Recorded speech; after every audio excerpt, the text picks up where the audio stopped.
এই ভিডিওতে আমরা কথা বলবো আইপিসি সেকশন 363 ব্যাপারে। ধারা 363। ধারা 363-র মধ্যে পানিশমেন্ট ফর কিডন্যাপিং এর কথা বলা হয়েছে।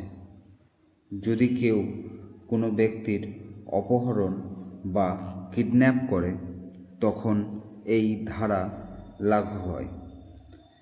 এখন দেখে নিই অপহরণ বা কিডন্যাপ করার সাজা কী আছে। দেখুন, এখানে কিডন্যাপ করার জন্য 7 বছরের সাজা আছে। যদি কারো উপর 363 আইপিসি সেকশন লাগু হয়, যদি কেউ কোনো ব্যক্তিকে কিডন্যাপ করে, সেই অপহরণকারী ব্যক্তিকে 7 বছরের সাজা হওয়ার উল্লেখ আছে।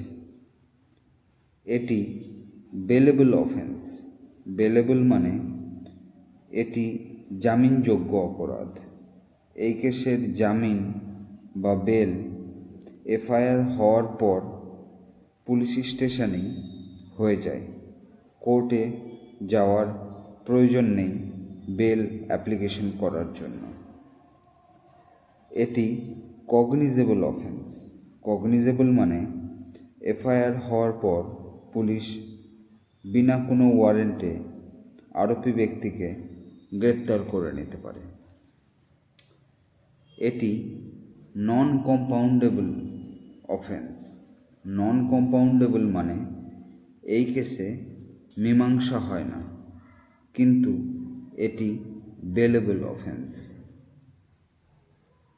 এই কেসের ট্রায়াল লোয়ার কোর্ট বা জুনিয়র ম্যাজিস্ট্রেট ফার্স্ট ক্লাসে চলে।